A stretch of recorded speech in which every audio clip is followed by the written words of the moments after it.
अस्सलाम का नाज़रीन, मैं हूं लंदन से अमजद चौधरी। आप देख रहे हैं हिटलिस्ट टीवी। नाज़रीन, आज हम दो बहुत ही अहम चीज़ों पर गुफ्तगू करेंगे। एक तो इमरान रियाज मुल्क छोड़ के चले गए हैं, उसके ऊपर जो सवालात हो रहे हैं और उन्होंने मुल्क क्यों छोड़ा, इसके पीछे पसे पर्दा क्या क्या वजूहात हो सकती हैं। और दूसरा सबसे बड़ा कि अमेरिका इतना खुल के सामने आएगा और इतना, जिसे कहते हैं कि अपर हैंडेडली वो अपना एक बयानिया बनाएगा, इसकी तवक्को किसी को नहीं थी। अमेरिका ने, अगर कहा जाए कि इमरान खान का जो नारा था उसको अमेरिका ने भी जो वो डिमांड कर दिया है हकीकी आज़ादी का, तो ये गलत नहीं होगा।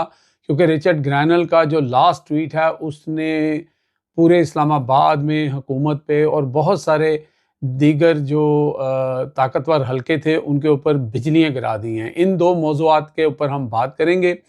सबसे पहले हम आते हैं कि इमरान रियाज साहब जो हैं उनके बारे में कि वो मुल्क छोड़ के चले गए हैं, ये ख़बरें आपने सुन ली होंगी। इस वक्त वो कहाँ पे हैं, हम उनकी एग्जैक्ट लोकेशन तो शायद आपको ना बता सकें, लेकिन मेरे जो सोर्स हैं, जिस मुल्क में वो रह रहे हैं उसी मुल्क में इमरान रियाज हैं। बहरहाल आप ये कह सकते हैं कि ये कोई यूरोपियन मुल्क नहीं है, और जो हमारे हमसाए मुल्कों में जो हमारे दोस्त ममालिक हैं उनमें से एक मुल्क है। तो इमरान रियाज की फ़ैमिली जो है वो भी उसी तरफ है, लेकिन इमरान रियाज की जो फ़ैमिली है, इमरान रियाज फ़िलहाल उनके पास नहीं हैं।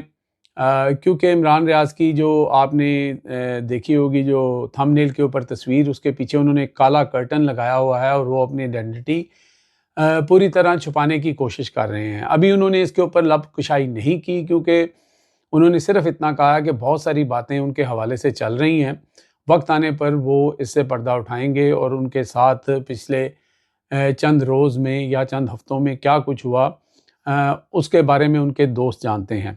थोड़ा बहुत हम भी जानते हैं, खुल खुला के बात तो नहीं करेंगे, क्योंकि बेसिकली यहाँ मकसद सिर्फ सनसनी फैलाना नहीं है। इमरान रियाज साहब, आपको पता है कि एक बहुत बड़ी आवाज़ हैं और बहुत ज़्यादा लोग उनको सुनते हैं, लाखों की तादाद में, अगर कहें कि एक भी लोग उनका सुना जाता है।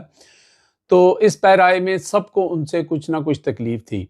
अच्छा, इससे पहले भी इमरान रियाज जो हैं वो 2-3 दफ़ा गिरफ़्तार हुए, एक दफ़ा तो लंबे ही गायब हो गए। तो अब पिछले कुछ अरसे से इमरान रियाज का जो है ना वो एक ट्रायंगल मैच पड़ा हुआ था। अब ये ट्रायंगल मैच मैं क्यों कह रहा हूँ कि एक मैच तो उनका एस्टेब्लिशमेंट के हवाले से, जो एस्टेब्लिशमेंट पे इल्ज़ाम लगता था कि उन्होंने उनको गायब कर दिया, वो तो उनके साथ था। उसके साथ फिर उनका नून लीग के ऊपर, ख़ास तौर पे शरीफ ख़ानदान के ऊपर भी उनका बहुत ज़्यादा जो है वो फोकस रहता था, तीरंदाज़ी करते थे। उनकी कोई भी जो बात होती थी उसको बड़े जिसे शद्दोमत से कहते हैं, बयान करते थे और हक़ाइक़ के मुताबिक करते थे, लेकिन सख्त लहजा और सख्त तनकीद करते थे।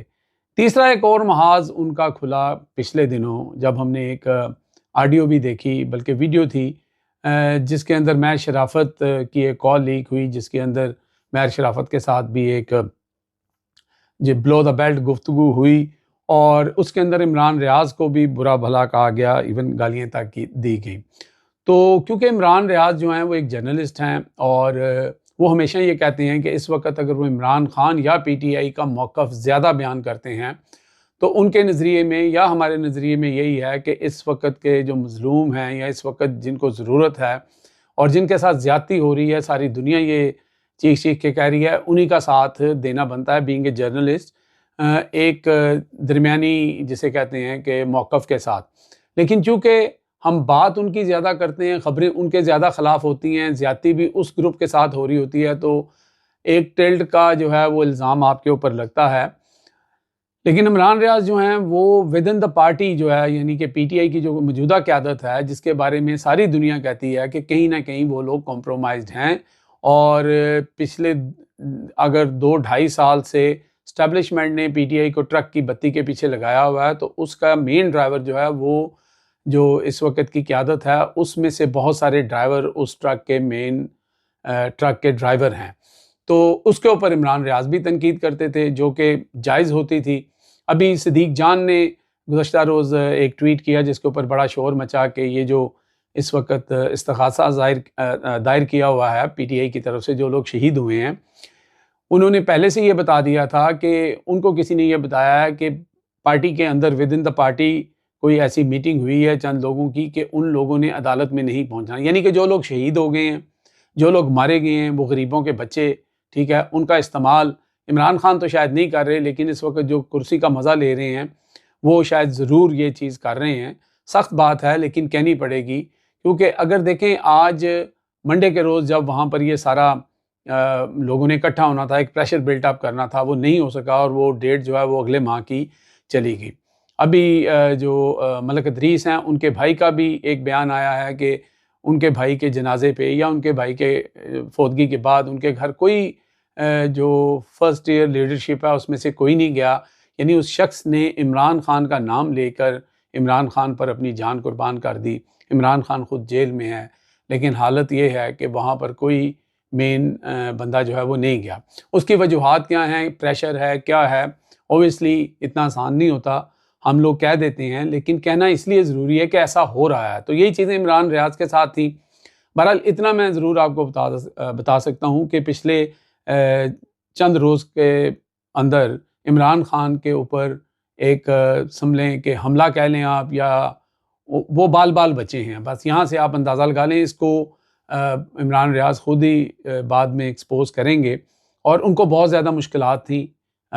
मैंने जैसे कहा ट्रायंगल की तरफ से थी, तो अब उनका बाहर जाना, वो बाहर कैसे गए? अब बाहर जाना पाकिस्तान में, वो भी इमरान रियाज का, ये हो ही नहीं सकता कि उनको कहीं ना कहीं से कोई ना कोई इजाज़त मिली होगी। अच्छा, अगर वो अफ़गानिस्तान के रास्ते गए हैं तो पॉसिबिलिटी है फिर वो छुप छुपा के गए हैं, और अगर वो पाकिस्तान के किसी एयरपोर्ट से गए हैं तो वो किसी के आशीर्वाद के बगैर नहीं हो सकता। और उसकी रीज़निंग भी शायद ये हो सकती है कि कुछ लोग शायद ये भांप भी चुके थे कि इमरान रियाज को अल्लाह ना करे कोई भी नुकसान पहुंचा सकता है। इस वक्त 3-4 जो अतराफ़ से इमरान रियाज के ऊपर तनकीद भी हो रही थी, इमरान रियाज को ख़तरात भी थे। तो कोई भी अगर फ़ायदा उठा जाता है तो एक दूसरे पे डालेगा, दूसरा तीसरे पे डालेगा और तीसरा चौथे पे डालेगा। तो मुझे लगता है कि जिनको ज़्यादा इसका नुकसान होना था, क्योंकि आगे बहुत ज़्यादा नुकसान हो चुका है, तो उन्हीं में से कुछ लोगों ने शायद उनको जो है वो बॉर्डर पास करवा दिया, या बॉर्डर से मुराद ये है कि उनको जहाज़ पे चढ़वा दिया। अब इमरान रियाज आगे जाके क्या करते हैं, उनके लहजे के अंदर, उनकी गुफ्तगू के अंदर, उनके वीलॉग के अंदर आपको समझ आ जाएगी कि क्या वो कहीं कॉम्प्रोमाइज़ हुए हैं, जो कि मुझे बिल्कुल नहीं लगता। लेकिन वो अपना काम जारी रखेंगे, यही उन्होंने कहा है, और मुझे नहीं लगता कि शरीफ ख़ानदान जो है उसके ऊपर किसी भी तरह से वो अपना हाथ हल्का रखेंगे। अब आते हैं जनाब, जो हमने बात की कि अमेरिका ने भी हकीकी आज़ादी का नारा लगा दिया। जी हाँ, रिचर्ड ग्रैनल का तो आप जानते हैं, अब तो बच्चा बच्चा पाकिस्तान का जानता है। रिचर्ड ग्रैनल साहब ने आखिर में एक ऐसा हथौड़ा मारा है कि उन्होंने जो लिखा है वहाँ पे अंग्रेज़ी के अंदर हकीकी आज़ादी और हैशटैग इमरान खान। अब ये बहुत बड़ी बात है, ये कोई छोटी बात नहीं है।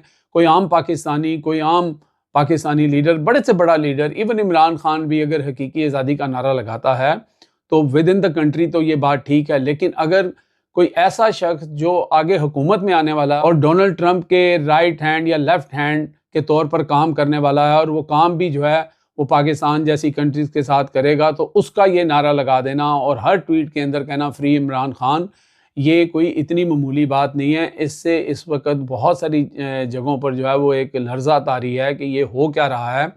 और इसकी शुरुआत जो है, मैंने पहले भी कहा था कि एक दफ़ा जो नवाज शरीफ के यहाँ पर बहुत ही उनके ख़िलाफ़ प्रोटेस्ट करना, सारा कुछ करना, एक्टिविस्ट हैं शियान अली, उनको छेड़ा था आबद शेर अली ने, और रिचर्ड ग्रैनल को छेड़ा है जनाब जियो वालों ने, और अब वो उसका भुगतान जो है वो गवर्नमेंट भी कर रही है और साथ साथ जो है वो इस्टेब्लिशमेंट भी कर रही है, लेकिन रिचर्ड ग्रैनल जो है वो किसी लिहाज से भी काबू नहीं आ रहे। और ये था जी आज का हमारा वीलॉग। आपका और हमारा साथ बना रहे, चैनल को सब्सक्राइब करें, शेयर करें और लाइक भी करें। अब तक के लिए इतने ही। देखते रहे मेरा channel headlines by Amjad Chaudhary.